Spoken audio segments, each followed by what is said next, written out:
The iPhone SE is one of the best values in smartphones today. It starts at $399, so $400. And the biggest thing is that it comes with the A13 Bionic Chip. Now, this is the same chip that's in the iPhone 11, iPhone 11 Pro, iPhone 11 Pro Max. And technically the new iPad Pro as well, but that's like the A13 Bionic Z or something like that.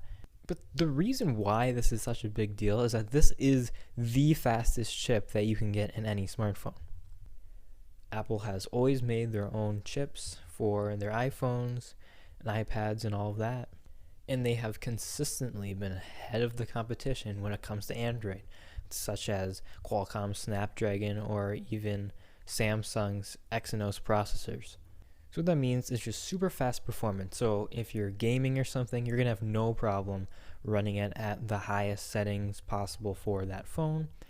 And there would be very little lag.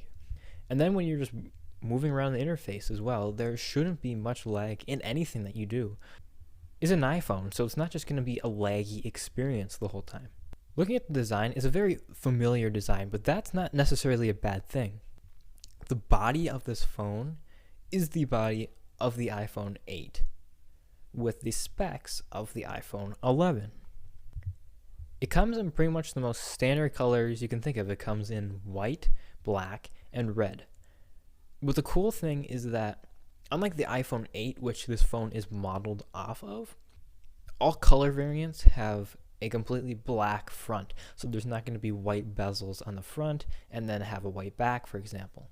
When the iPhone 8 came out, some people such as Zach from Jerry Rig Everything actually put black fronts onto the red phones because that was super cool, because at the time they only had white fronts with red backs. Now they all just have black fronts, so you don't have to worry about, oh, if I get a red, I'm going to have a white front. It's all the same color in the front, so it's fine.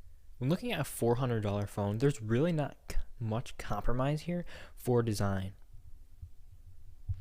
So you've got the glass back and metal sides. It's not a phone made out of plastic. And that glass back allows for wireless charging, 7.5 watts of it. And another thing that's returning from the iPhone 8 is water resistance. So the phone has IP67 water and dust resistance, which is fantastic.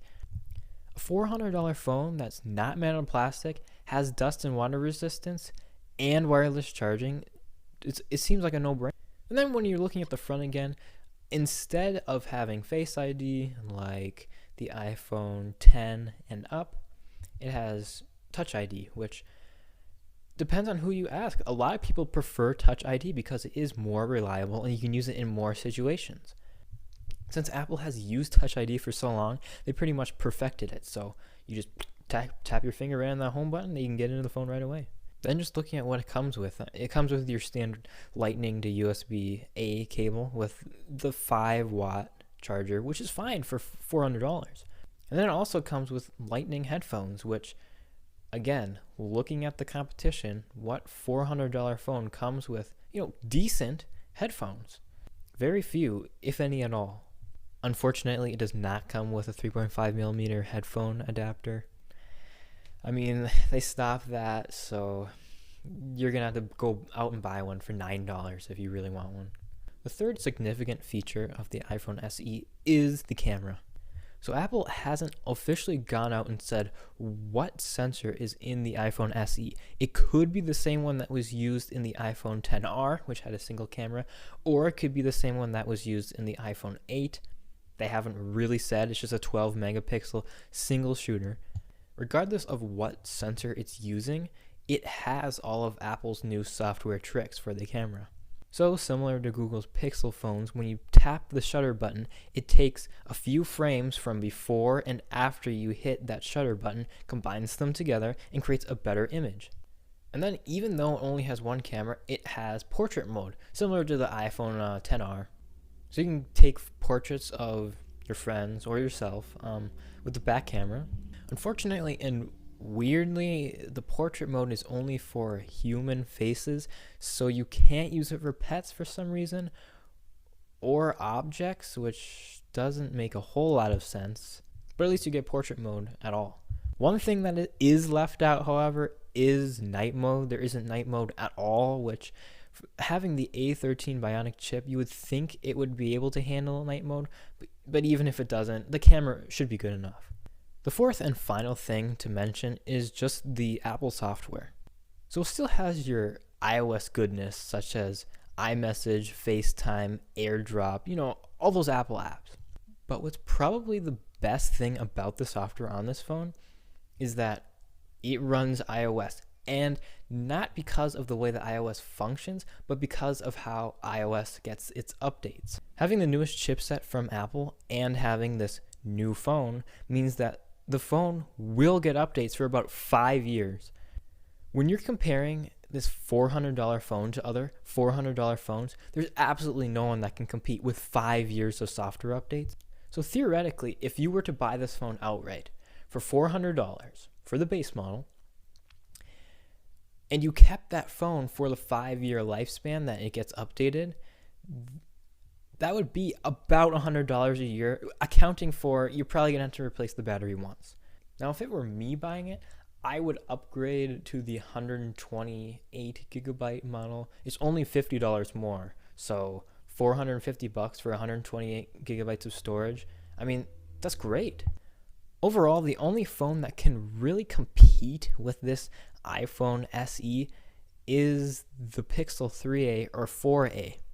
Both phones compromise in different ways. For example, the iPhone SE has bigger bezels on the front and it has an LCD display, whereas the Pixel 3a, or supposedly coming up here, the 4a, has an AMOLED display and has smaller bezels. But the Pixel is made out of plastic, which may be a good or bad thing, and it uses a slower chipset than the iPhone does. The Pixel probably is going to take a little bit better pictures, but the iPhone will probably have better video. So these are pretty much the two comparable phones, one on the Android side and the other one on the iPhone side. But if you need a new iPhone right now, and say you're upgrading from the 6 or the 6S or the 7 or even the 8, this is a fantastic option, and this would be the phone that I recommend to anyone who just needs a new iPhone. Sure, you're not going to get the most innovative edge-to-edge screen and Face ID and all that stuff, but just for a good experience, if you just need a phone to make phone calls, text, surf the web or whatever, and a small form factor that you can just put in your pocket, this is a fantastic device.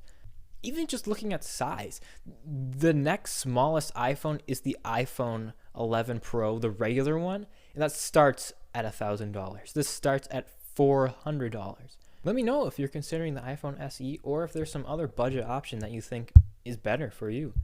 Just as a disclaimer, I do not own an iPhone. I have a Pixel 3a, which is right over there, but this phone is such a great option for such a large variety of people. Thank you for tuning in to Tea Time.